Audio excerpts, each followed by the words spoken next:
here today or even in the weeks to come. Yep, and I know there's already been some discussion here. So this is my thought. Let me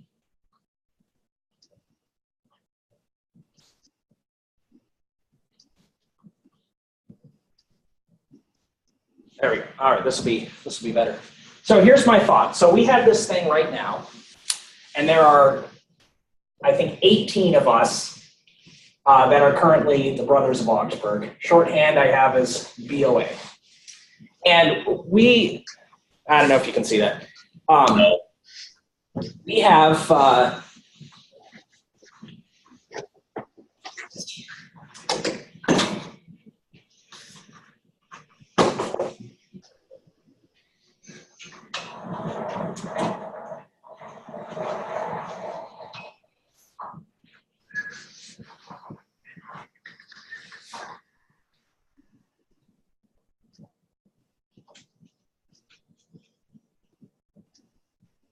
maybe there'll be less glare here. That's better. That's better. All right. So we have 18 of us here that are interested in this Brotherhood of Augsburg thing, shorthand BOA, so just going forward. And right now we are all over the country. I think we have James Kavanaugh is in Northern California. We've got Philip, who is moving to somewhere east. Father Fitzner and I are in the Midwest here, and so we've got people all over. So a physical community of this group of brothers is not really all that available. What we have in the world of Lutheran monasticism in America right now is either the actual community of St. Augustine, which is not, talking with Bishop Regal, who's an ELCA bishop in the West Virginia district. Great guy. He's really nice. If you ever interact with him on Facebook or anything, know he's one of the good ones. Very confessional, and he has very interesting justifications for why he's still a bishop in the ELCA. So I'll just leave it at that, and we'll step that aside. But they started, their original intent was to be an LCMS monastery. They wanted to be that. There was a lot of very interesting dynamics going on in the 60s when they were starting. This is my understanding of talking to him. And the LCMS was not interested in that. It was too Catholic or something like that. Or maybe they wanted to be more ecumenical, and the LCMS obviously is not unionistic, and we didn't want that. I don't know exactly the reasons, but the LCMS turned them down. Now, there is some talk about there had been some talk about them maybe approaching the English district, because the English district would be more interested. That's sort of thing. I see someone outside. Give me a second. Do you need this right now? I was using it on lunch, but if you're okay, full. Yeah. All right. Sorry. I just wanted to make sure someone hadn't reserved the room. They haven't. So they. But I don't see that happening really anytime soon, because they're right now affiliated with the LCA.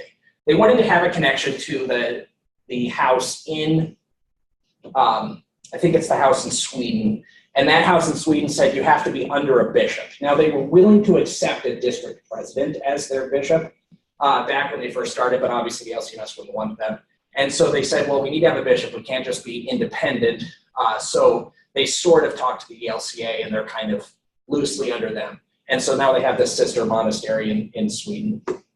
The only other option that I know of as far as Lutheran monastic life in North America is what we had shared, the Order of Lutheran Franciscans. But that is a truly ecumenical movement of Franciscan orders that includes Catholic and Eastern orders, as well as various Lutheran and Anglican orders. So my thought is to look at both of these and see what their structure is like, and to take elements from those based on what we see fit. Now, ideally, I think the society is going to push us into the cloistered communities in one way, shape, or another over the next 100 years. And I think we ought to prepare for that. And that's why I'm interested in sort of forming this sort of a community. So There is one other, there's an LCMS pastor who's interested in what we're doing, but I just kind of keep, I talk to him from time to time to sort of let him know what's going on. But this is Pastor Stephen Cholak, who is the schoolmaster of a classical school in Roswell, New Mexico. Real good guy. But he also has an organization that pools money together and keeps abreast of pastors, specifically CRM'd pastors or pastors that are injured and specifically ones that are injured so much so that they couldn't ever be in the parish, but they have this great mind that's been trained theologically, and it would be a shame to not put them to use somehow in the church. And so his real big thing is let's help these folks, but then also figure out good ways to use them. And one of the things that I was talking to him was, what if the Brotherhood of Augsburg, rather than being at first anyway, so right now, this group right here is like BOA 0.5. This is like, we want to get this started, so version 1 or whatever. And what we're doing is we're sort of instilling a love of a daily prayer life and a community of brothers and coming together in encouragement and study. That's 0.5 here. And I think this is good. This is kind of an educational and formation stage.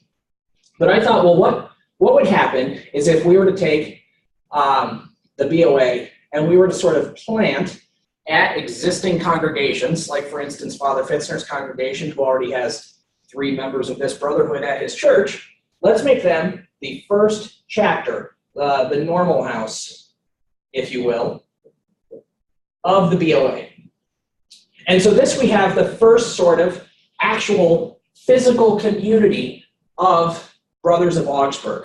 And they would there be sort of a men's group at their church and what they would do is they would do essentially what we're doing here, but in person. They would gather somewhat regularly for prayer. Maybe that's only weekly because, we all have lives, and actually going somewhere to do something is maybe not the best thing, but it would give you that more face-to-face interaction with each other. And one thing that would provide is then now you have a place. You have people gathered in a place that could then reach out to these pastors or laymen who are going through some things, men who need the support of other brothers. And we could say, you know what, I've got some people in Normal. Let's go over here to Bloomington, and James is going to go and sit and have a beer with this pastor over here who's outside of his call. And we're giving him that consolation and that support and that sort of thing. Or a member of the congregation or something like that. These sort of elders, if you will. But just know that there's a community that is praying for you. A lot of times can be very, very helpful. Or maybe they don't want you to go and visit. They don't want James to go and visit. But they do want, maybe they need money. And so if we have this warrior network of Brotherhood of Augsburg and a good cause, then we can raise some money for that sort of a thing. And that could be very good. But then also, James goes and has a good conversation with this pastor, and he says, that's awesome. I didn't know such a thing existed. Could I be involved? Well, then we found another brother. And he comes in, and we start putting his mind to work. And, maybe he is really good at Greek. And so he starts teaching us Greek and that sort of thing. And we're putting him to use, and we're giving him something to do, and we're praying with him and loving him and that sort of thing. And maybe that's just, he just does that locally. He doesn't do that online here. Because ideally, I don't really want this online thing to be a thing. I share Timothy Eishen's concerns because it feels gimmicky. It feels like there's been a lot of times where like Bill Ray has gotten on for known, and I'm too busy to like actually stop and pray. And I don't know, that's kind of breaking the 3rd commandment there. And so I just listen to him while I'm working, and that's a good benefit in and of itself, but it is kind of gimmicky. It's just sort of an entertainment thing. And it replaces whatever podcast that I was listening to, and I'm not actually able to delve into the word. So this is not the ideal. This isn't the ideal either, but this is maybe step 1. This is step 1 where we have these chapters, and we start a chapter over here, maybe at my congregation at Hope in St. Louis.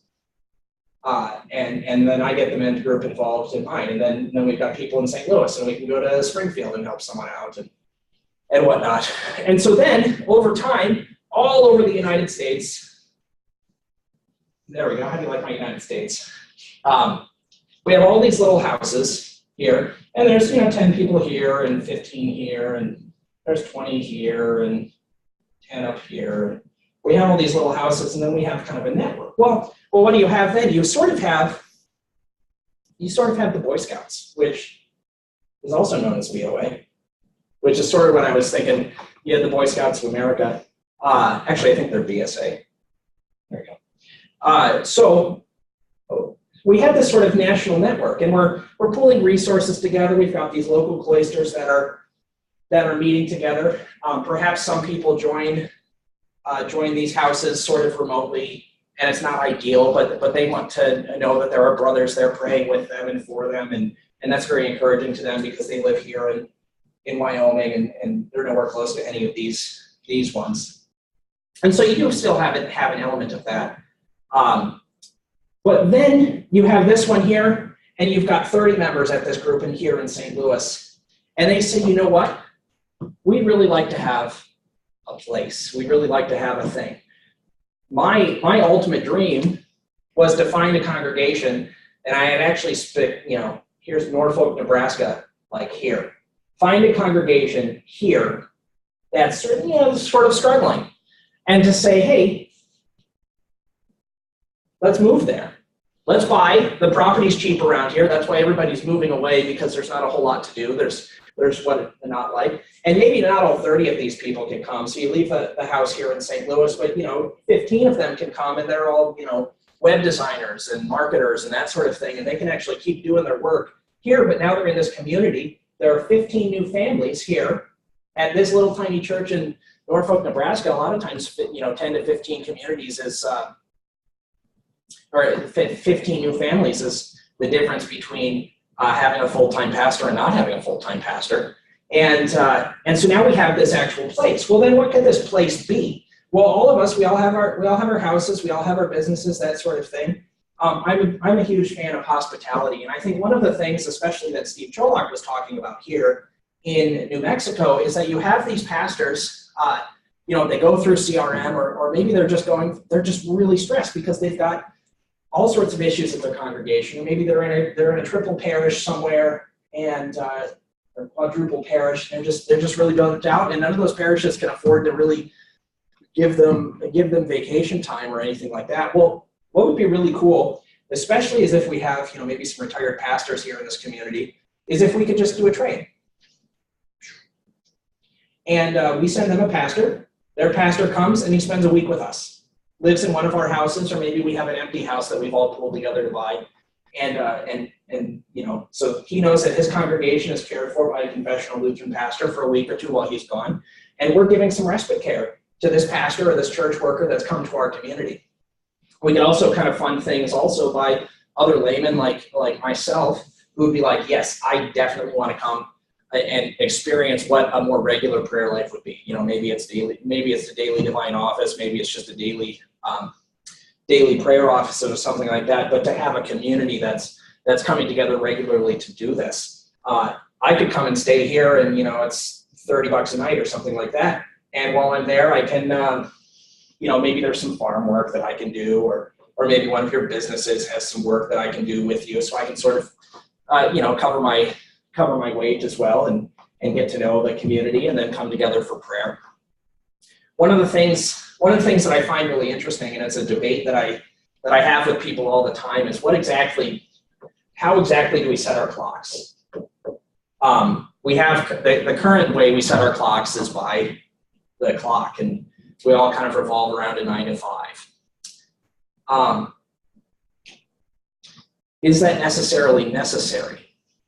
Going forward, what is the future going to look like just for the workforce in general? I don't necessarily think that work is going to be tied to this clock and this calendar.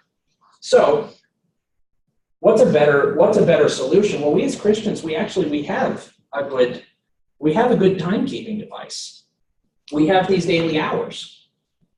We've got, the 8 offices, that's, 3 hours. We've got the liturgical calendar. What if we were able to set our calendar and our clock to that, rather than being bound to 9 to 5? Now, most of us are in this 9 to 5 because out of necessity. That's where we find ourselves, and there's nothing wrong with that.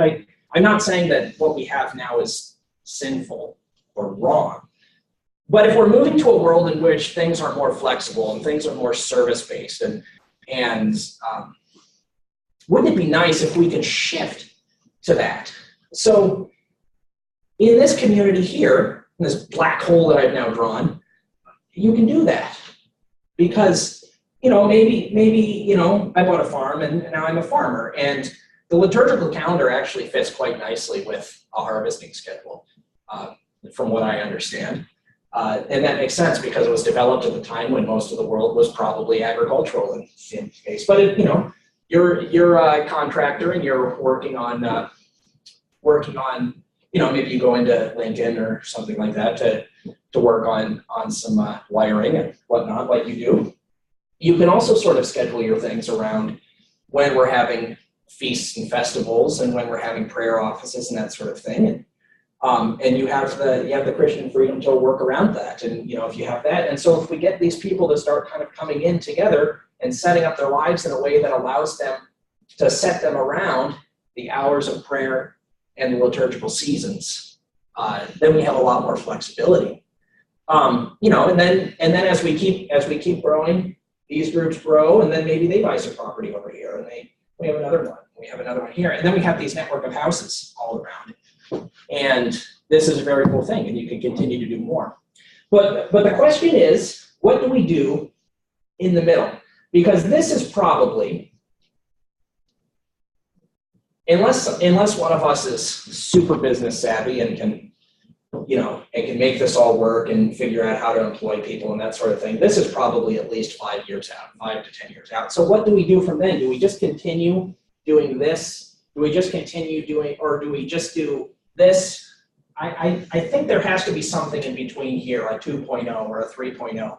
And I think what an idea for that is, let me grab an eraser here to make some more room.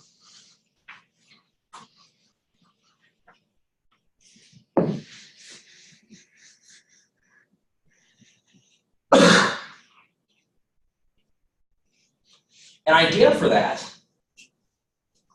is to sort of take a Boy Scout-like model. There are ranks within monastic communities. And a lot of times those are merit-based. You're doing a good job with this, I'd like to give you some more responsibility. Other times they're sort of endowed. Sometimes they're kind of politically. But I was thinking, well, what if we were to specifically structure our ranks, especially within the local chapters and houses, in a sort of Boy Scout type way? So I've been trying to figure out, what is the barrier to entry? And right now, the way that we have it is that someone requests to join, and this has only happened now twice. We're in the midst of deciding on the second person. The request comes before the elders. The elders decide, yeah, okay, that's fine. I have no objections. Let's put this before the brothers. We give the brothers about 48 hours to allow them to join, or to about 48 hours to lodge any, concerns. Yes, I have interacted with him in this way, and it was problematic, and I'm not sure he'd be good for our community, or I just don't want to add any more brothers right now. I mean, that's a valid concern. You can throw all sorts of reasons up there. And then Father Pfister and I look at those complaints and we weigh them and we say, yes or no. So far, we've only said no. I'm not sure what we'll do with the second one, but another thing that we've talked about is, well, what exactly are we trying to do here? We are trying to make sure that we're all sort of in communion with each other in one way, shape, or form. And at this point, we're kind of ecumenical. I think we have 4 synods represented, if I'm not mistaken. And so we aren't really in communion with each other. So what exactly does that mean? And that's something we're going to have to wrestle with for sure. But at a bare minimum, we need to agree on something. What's like this barrier to entry? In Boy Scouts, it's tenderfoot. You join Boy Scouts, and then your first rank is tenderfoot. You basically, in order to get to that first rank, you just need to go and talk to your patrol master. And your patrol master asks you some basic scouting questions, and you recite the oath to him. And then he says, great, you're a tenderfoot. Very cool. Now start working on first class. I kind of think something like that needs to be this first rank here, this rank of novice.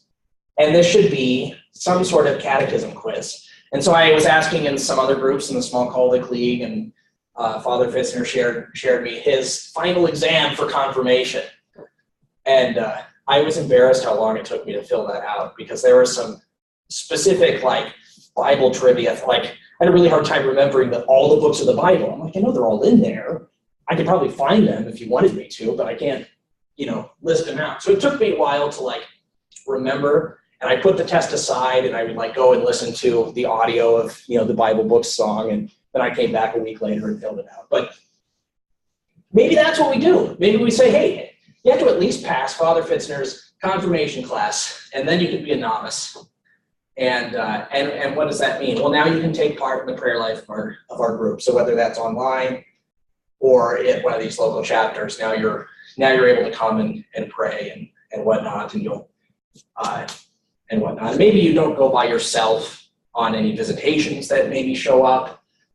Maybe you're not allowed to lead prayers. You're definitely not allowed to teach as a novice, but you're there. You're now part of the group. Then somehow we come to this second rank, maybe a junior, I think is one that I've seen up there. I don't have too much longer. I think like 5 minutes or so. But, so then you're a junior, and some sort of test or something like this happens between novice and junior. Maybe you're an elder at your congregation, or you. I don't know what it would be without doing too much micromanaging. Online, it's going to look a little bit different than like the chapter, and maybe the chapter has specific rules for how they rule it, but we give a kind of a rule of Augsburg, and we say this is sort of your guide. Base all of your rankings based off of this. And when things are first starting, just like in our group, we just all kind of joined, and we're all kind of full members of it and that sort of thing. I've been sort of separating. We have the elders, and then we have the brothers, and that's how I've been separating so far. But we haven't had these sort of ranks. But then we have senior, and then maybe you say some sort of test in between junior and senior, or some amount of time. Maybe this is a year. Maybe this is 2 years, something like that. And this would be good especially if we have local chapters, but we don't have a property yet. So we're just meeting at the church or something like that. This is good because it does show, well, I'm willing to stay at this congregation for 3 years. Like I'm actually here. I'm at this, I have some buy-in to it. And you get to love the brothers in your local chapter. You also love the people at your congregation, and you're, of service to your pastor, who hopefully is very involved in your chapter. That's the goal. The pastor is the head of all of this, because AC 14, right? But then, so then you're a senior, and what does a senior do that the junior can't? Maybe he can do visitations on his own. Maybe the senior is specifically maybe most people just kind of stop at junior. I don't know. And the seniors are just the people that maybe we've set aside and said, I'd love to see you go to seminary. Let's send you to seminary. Let's send you to go get your MA so that you can teach and whatnot. Or I don't know what it is. Or maybe these seniors are the people that once we get to that point, that 5-10 year mark, where we've got these larger groups, the seniors are the people that we at the National Brotherhood of Augsburg headquarters, wherever that is, we pick from this pool of people, and we say, hey, we'd like to talk to you about starting a new community in 5 years. We want to do it over here. We've got some areas picked out, and I want to see how we can work with you to make sure that you can actually move there and do that, or something. I don't know, something like that. But in between our online and our community, I'd like to see us actually working towards something. Developing a stronger prayer life personally, getting smarter, maybe learning the biblical languages, learning the confessions better, that sort of thing, being much more knowledgeable in the faith, growing in our faith, and that sort of thing. And this process is a guide for how to do that and go forward. I'm not sure. But the goal here is this, whether that's one community or a network of community. And I really sort of like the network of communities sort of idea, and I think it's totally doable, especially if you have various sort of levels of involvement from people. So you have some that are just, a men's group some that are just a men's group at a church. Others, you have other people kind of joining remotely. And then you also have actual locations where people go, and these are self-sustaining communities. As the ages grow dark, these monasteries can be the light to the world. And one thing I did forget to mention, I don't know if people watching this video know that some of us are married and have children. You should know that. We've made pretty clear in the group. But none of us are saying these communities need to be, they're not vows of celibacy, that sort of thing. I think it might be wise to have some sort of pledge, some sort of commitment, like, hey, if I'm going to move here, I'm going to commit to 5 years or something like that. I don't know if a lifetime vow is necessary or possible. I know St. Augustine's, you can actually be sort of a brother from a distance. You don't even have to live there in order to be part of it. In fact, their current prior, if I'm not mistaken, spent most of his life as a brother at large. And he would come for larger feasts and festivals, but he couldn't move to the community, and he only has since moved to the community in retirement. But theirs is still just a brotherhood. I was actually thinking it would be really nice. I've always thought that a monastic community would be a really great place to raise a family. I mean, just imagine you have your kids and their whole worldview is shaped by having a clock and a calendar based around prayer and liturgical season. That would just be a really cool shaping thing. And to know that just about everybody in the community is a confessional Lutheran, and they could go and talk to anybody, and our children could marry each other and that sort of thing. And I don't know, that's kind of an idealistic thing, but I think it could be really cool. And maybe the Brotherhood of Augsburg at some point, 5, 10 down the years, starts a sister organization that's the Sisterhood of Augsburg. And so within these communities, we have houses for single folk, or maybe they kind of move in with one of the families or whatever that are interested in this sort of a life, and we can keep them separate. Hopefully encourage them to go on to seminary and become deaconesses and pastors and that sort of thing. But to have this opportunity so that women can have an organization that helps them learn how to be good Lutheran women, just as the men have an organization that has good, or that teaches men how to be young Lutheran men. So that's sort of my thought and idea for what Brotherhood of Augsburg could be now and in the future. I'm open to lots of comments and questions and in this formation, and I obviously won't be making any of these decisions on my own. I'm quite thankful to have a good team of elders to work with. So any questions in a couple of minutes before I go back? I think maybe a short-term goal for us to do would be to maybe within a year, within the calendar year 2019, set a goal of having a get-together either at St. Augustine House, in St. Louis, in Normal, whatever, but to actually have a gathering together sometime in the next coming year. Yeah. And we can brainstorm these ideas in person. We can actually pray the daily offices together. You've got your church in St. Louis, Aaron. We've got Christ Lutheran here, both available, both centrally located. For everyone to fly or drive into or whatever. And so I think that would be a laudable goal for sometime next year. I think that would go a long way towards assuaging some of the concerns of some of the less active brothers who haven't really been able to or desired to join us thus far in our prayer and study. So. Mm-hmm. I think that would be a good thing, and it wouldn't be that hard. I mean, heck, we're men. We could put tents outside your church, and Yeah, we've got 16 acres here. We got plenty of property. But something like that, or St. Augustine House would be nice to just look at the model and actually talk to the brothers there. Or if there's a good Catholic monastery or retreat center, I know I've been to St. John's Abbey in Collegeville, Minnesota. There's another one in Buffalo, Minnesota. There's one down by Springfield. Yeah. So those are definitely possibilities too. So we can discuss the logistics of it later, but I think that's a goal we should try and set for the next calendar year, is to actually have a get together for at least 3 days, maybe more, depending on what the schedules will allow. I agree. That'd be quite nice. Yep. Well, cool. Yeah, that's sort of my thought, and I agree with you. I think we need to plan on getting together here relatively soon. So that'd be good.